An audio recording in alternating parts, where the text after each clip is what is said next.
para concordar com as palavras do profeta, ou dos profetas e da lei, que de fato ele era o enviado de Deus para resolver o problema do pecado, iniciado ali no jardim do Éden. Então, irmãos, imaginem o Senhor Jesus chegando no meio de uma grande multidão e desejando ou se oferecendo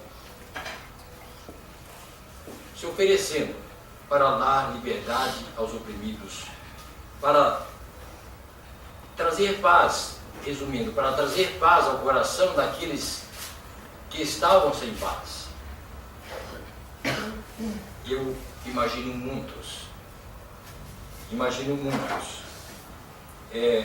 querendo permanecer em prisão, figuradamente, rejeitando esta paz, rejeitando ser liberto, rejeitando ter a sua visão aberta para entender, para compreender e receber aquele que foi enviado a eles, assim como a nós, e eles querendo, ou eles preferindo permanecer em prisão. Ou alguns, talvez alegando inocência, como era do costume dos judeus, dos fariseus, dos religiosos da época. No capítulo 8, 32 do Evangelho de João, quando o Senhor Jesus diz,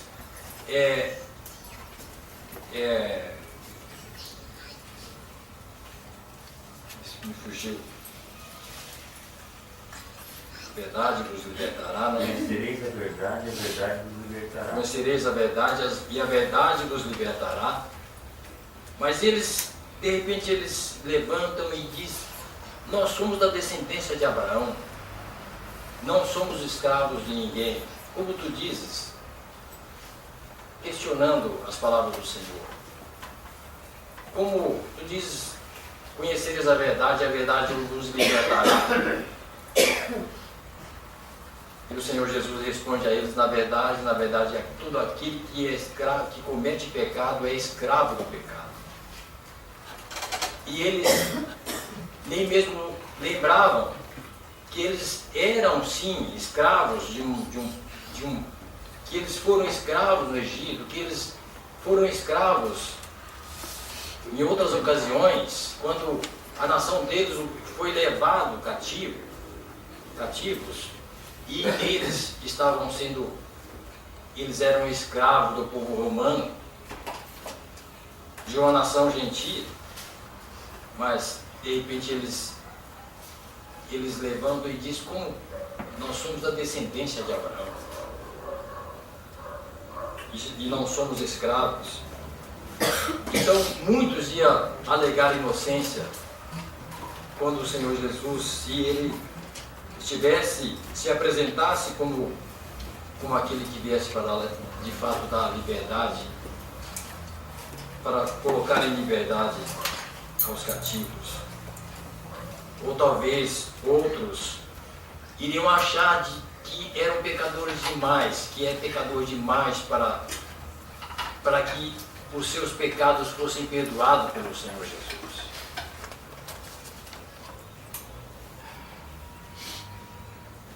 E outros irmãos que iam permanecer, que iam preferir ficar na mesma situação.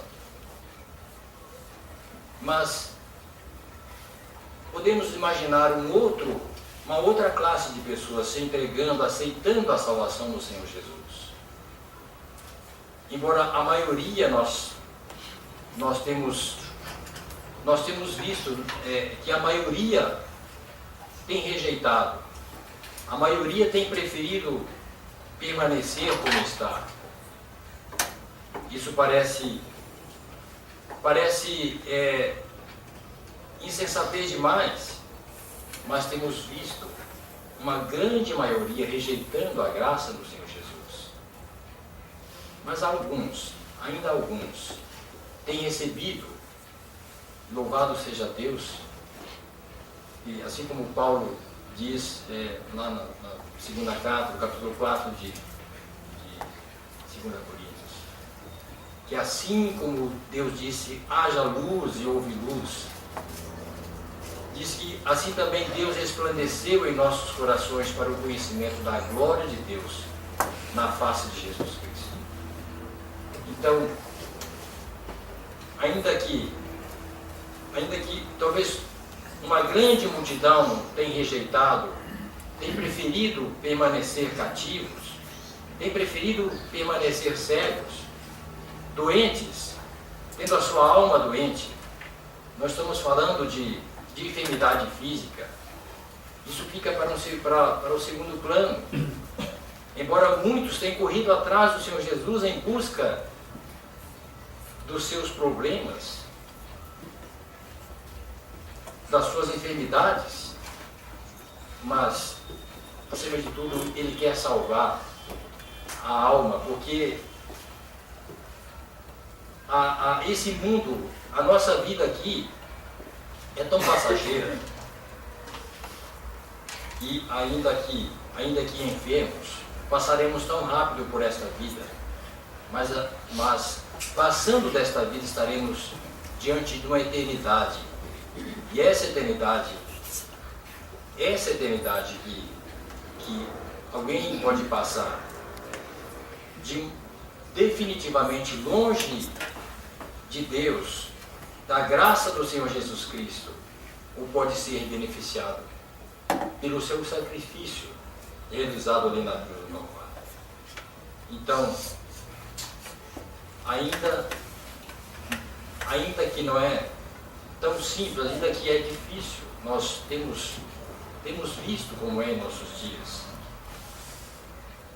Alguns ainda têm aceitado essa liberdade, têm aceitado essa graça na pessoa bendita do Senhor Jesus.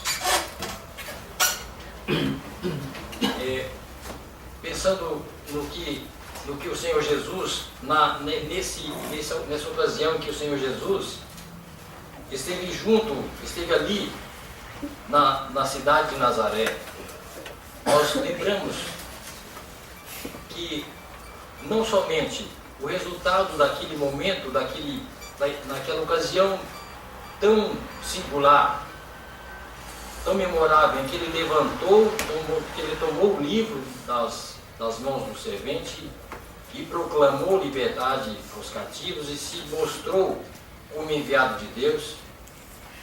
Por alguns instantes, as pessoas se admiraram, mas logo eles se escandalizaram quando imaginou, quando lembrou, mas não é este o carpinteiro, não é este o filho de José, não é este o irmão,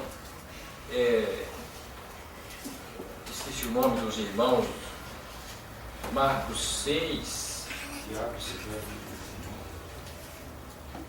Tiago, José, Judas, Simão, e não vivem aqui entre nós, suas irmãs, e escandalizaram-se dele.